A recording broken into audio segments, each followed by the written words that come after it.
What's going on, guys? Welcome back to another client success interview. Today we have Sarah Herrera on the line, and Sarah was a student that joined our program last year. And when she first started with us, she was working, I would say, slaving away at a gym and really didn't see how to escape. And over the course of 6 months, we eventually cut one string out of a time, one limiting belief at a time, until eventually she was able to go full time. And now she's, 1 year later, making up to 10 grand a month. She's rewarding herself, living the life that she's always dreamed. So Sarah, welcome. Why don't you give everybody a quick little update on, where you're at in life, what it looks like today, and then we'll go from there. Well, thank you for the warm welcome and thank you for having me. I can't believe it's been almost a year. I mean, I joined the program at the end of March of 2022. I launched my business at the end of May of 2022. And since then, the start was very difficult. I'm not going to lie. There were moments where I questioned whether or not this was going to work for me, but the stars started to align. I was working really hard and I've been able to build up my clientele. It's been rewarding to see that I'm my own boss. I don't have to answer to anybody. And today, last month, I had my biggest month yet. I was just under 10K, so almost there. So that's the goal this month, maybe even pass it. But yeah, it's been great just being my own boss, having more time for myself, servicing more people, and not living that hectic gym lifestyle where you're like fighting tooth and nail and you're working tirelessly, crazy hours and not having any time for yourself or for your family. Yeah. I actually remember about like a month ago, you were saying that you were going to take your first vacation in however long, and Yes. you even took your work with you. What was that like? Yeah, it was nice. I went to Florida and it was great to unplug. And it is a really good feeling to literally be able to work anywhere. Like to pick up, go, fly out, or take a drive, have your laptop with you, and still be able to do what you need to do in your business, but have fun as well. So that was a really rewarding feeling. There had been times in previous jobs that I had in full-time jobs where I was going to conferences and stuff, but it wasn't the same. I couldn't really let loose and enjoy myself because you were ultimately there to work. And this time around, it was nice. It was so different. I love it. I love it. I know you were talking about, how it was difficult for you in the beginning to get the business started, but I want to talk about that for a second. But before that, let's back up a little bit. How did you even become, get into the fitness industry? What was your experience like? Because I know you've been in the game for quite some time, but this is your first time getting to online coaching. So why don't you bring us up to the point of PTBI? Okay, well, that's a long time ago. So I actually didn't go to school for anything fitness related. So I graduated college in 2011. I got a full ride scholarship to Texas A&M International University, and I was a journalism major. So I've always loved writing. My dream job was to move to New York, live the city girl life, and just be this awesome, famous writer. And it didn't happen. I got pregnant when I was 20, so I stayed here in Laredo, Texas, but I always had a passion for fitness. So after I graduated, I decided that I didn't really want to go the journalism route because honestly, there wasn't a lot of money in that field. And my first job in the fitness industry was actually working at Curbs for women. Wow. I don't even think that's open anymore, but it was a circuit training gym, very small, just for women. I was there for a year, but I wanted more. So after I had my son, I started working as a personal trainer and group fitness coach at Crutch Fitness. So I was there for about a year. I had around 25 to 30 clients from all different fitness levels, all different ages, and I really liked my experience there. But I wanted to continue to grow. So after that, I started working at the recreation center at the university here in Laredo, and I was there for 4 years. So from 2012 to 2016, and I loved it there. I did a combination of also personal training and group fitness classes. But then after 2016, I had a better opportunity come up. I helped open up the first ever Orange Theory Fitness here in Laredo, Texas. So I was doing everything from construction of the building to hiring everybody that was going to be working at the facility, to coaching, to payroll, to social media, to managing. And I really loved it. I literally coached thousands and thousands of people. But it was one of those industries and one of those places where you were working like a slave. Orange Theories are open 364 days a year. So I spent Thanksgivings there, Christmases, Christmas Eves, and I lost a lot of time with my son. So pandemic ended up hitting. I was there for almost 5 years. Once the pandemic hit, they laid me off. So that was unfortunate. But after that happened, I saw a position open for basically the same thing I was doing at OTF, but for a local gym called Bodify. I was there for 2 years from June of 2020 to July of 2022. And same thing as OTF, I helped build it from the ground up. It was in a construction phase. I was a manager there. I was personal training. I was also doing group fitness classes. So in the beginning, of course, the employer made it seem like I was going to have a healthy work-life balance. I can set set my own hours, blah, blah, blah. Didn't happen. It was a repeat of OTF. And I knew that I owed it to myself to finally venture out on my own and actually be able to reach more people in the fitness space without feeling that burnt out feeling all the time. And that's when I met PTBI. That's when I met you and Ryan, and best decision I've ever made, hands down. Beautiful.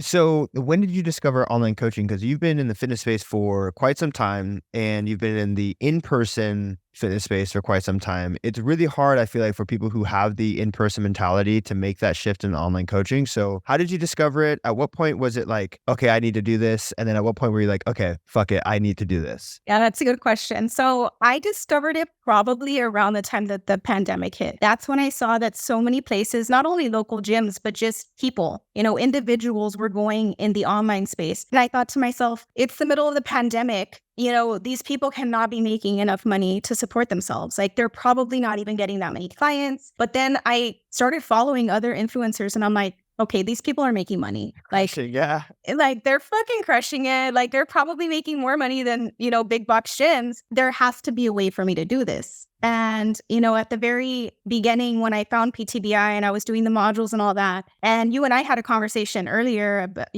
before I decided to give in my 2 weeks notice, like, we had a heart to heart and it wasn't ideal. I left my full-time income and I kind of went out on a limb, not having matched that income with any clients yet. But I knew in order to go into this 100%, I needed to devote all of my time and energy to it. And I couldn't do that while still working a full-time job and being hired.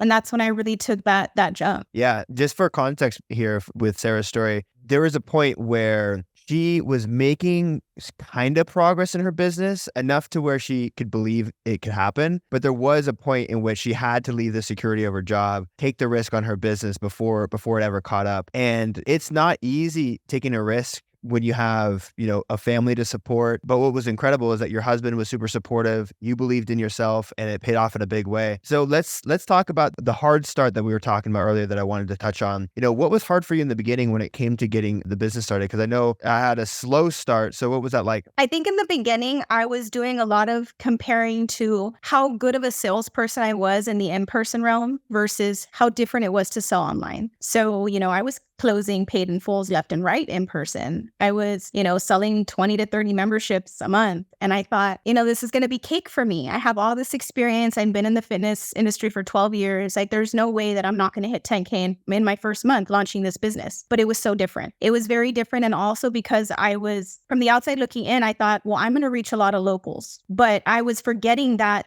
this could be anybody. I could have clients in Africa if I wanted to. So I needed to get out of that mentality of I'm only going to close people in Laredo, Texas. And that's when I started getting clients from other places and just growing my audience more to not only trying to satisfy the Laredo market, but just venture out and spread my wings. Wow. I think that's a really interesting thing because I always tell people, young people who just get their certification, like, oh, I want to build up in-person experience before getting online because I feel like it's going to, help me get ready. I'm like, it really doesn't. It kind of does, but it doesn't transfer over. Like, working for a gym is not going to teach you how to build a business, and it's not going to teach you the skills on how to be an entrepreneur. So that's really interesting that you touch on that point, but also really cool to hear that you kind of had a mindset shift about reaching other people. So you and your business, have you been able to reach people outside of Laredo, Texas? Are you working with people who, you're like, how did you even find me? How did this even come into my lap? Yeah, absolutely. The majority of my clients are not from Laredo. Like, I have clients in San Antonio, Texas, in Corpus, in Ensenada, which is like a ranch town where there's nothing. I have clients in Georgia, and I do have some locals in Laredo, but I've ventured out and I've been able to reach other markets, which is great. I love it.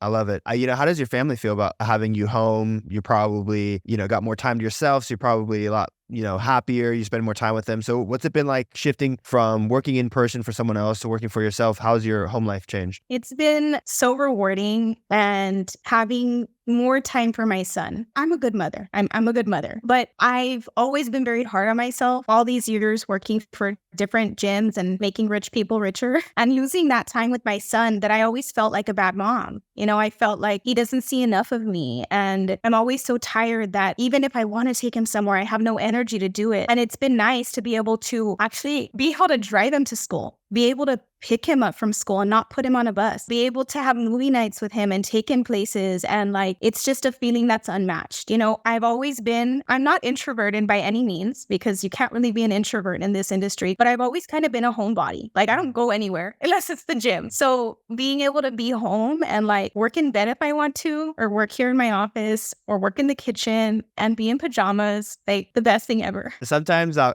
catch myself on a Tuesday afternoon. It's like 1 o'clock, and me and Megan are in bed either reading or on our laptop, and I'll just have a moment. I'm like, this is kind of crazy. Like, this isn't like the most baller life, but like, this is nice. There was a question that I wanted to ask. Oh, it was just touching on the point that, like, you know, when I first started into successfully making money online for myself, I felt really guilty. And for some reason, I was like, I should be doing something, because you realize that you can make a lot of money, you can help a lot of people, and you can have free time for yourself. So when you're like in the afternoon, you're like, oh shit, I got nothing to do, but like business is going great, content's going great, everything's going great. I feel like that's how life shouldn't be, that you're stressed out. You shouldn't be always having to do something. So I'm glad that you're able to experience it. Next question for you. What's next? What's the goal for this year? The goal for this year is to go to takeover.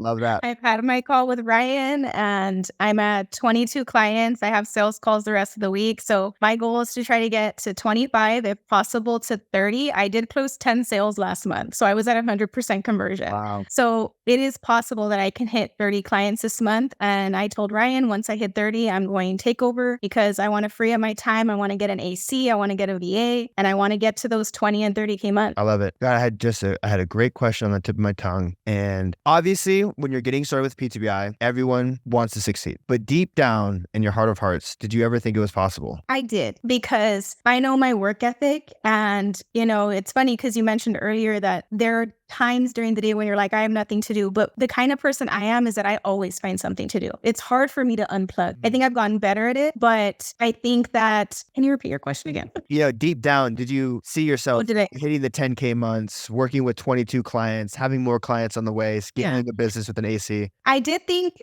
that I would get there. I was a little, frustrated in the beginning that it didn't happen as quickly for me as it had for other students. And then I realized I was comparing my journey to other people, and it's just different. Everybody's market is different, so I did think it was possible. I just didn't think that it was going to happen literally from 1 month to the next. It didn't happen right away in the beginning, but then all of a sudden, toward the end of the year, like around the holidays, that's when it really started to kick off. And I was hitting 7K months and 8K months in a time where most people don't want to join a program because they're spending money on presents and stuff. So that's really when I said to myself, I can do this. There's going to be times where I'm having to work a lot, like 21 days straight, taking sales calls Saturdays and Sundays, but that's what it took to get to where I am, and I wouldn't trade it for the world. Yeah, I love that. And I really love the fact that you're willing to work on the weekends. Oh, yeah.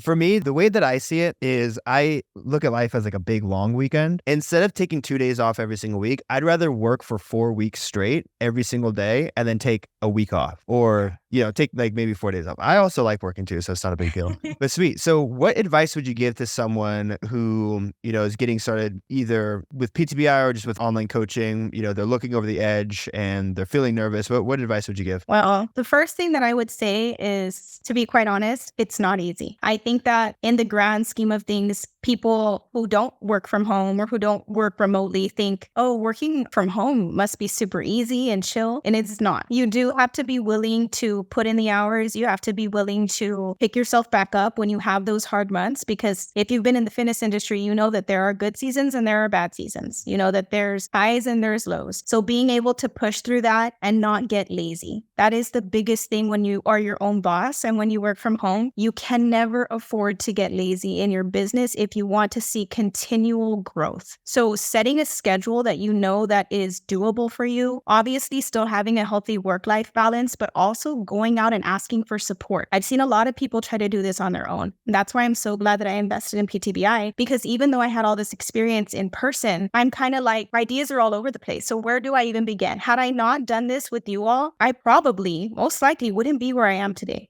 So investing in mentors and different coaching programs that are going to help you build a solid business so you can actually, get a return on investment. I love that. I really love the fact that you said that it's not easy, and then also talking about the hard months, because I always tell people that like what knocks people out in business is not because it's physically demanding. It's the emotional ups and downs that people can't hang with. Entrepreneurship is a roller coaster. You know, you're going to hit a paid in full one day and feel on top of the world. And then you're going to get a refund or dispute the next day and feel everything crumbling down. And when I was first getting started with business, I kid you not, I had to get therapy for leveling out my emotions through the ups and downs, because one week I'd be high, the next week I'd be low. Now what happens if I get a paid in full? I'm like, cool. If I get a refund, I'm like, cool. Like just neutral. So I'm really happy that you pointed that out. But Sarah, this has been amazing. I really appreciate you hopping on and sharing, your story and your experience. Where can people find you online if they want to give you a follow? On Instagram at Coach Sarah Fitness. Awesome. Sarah, thank you so much. Thank you.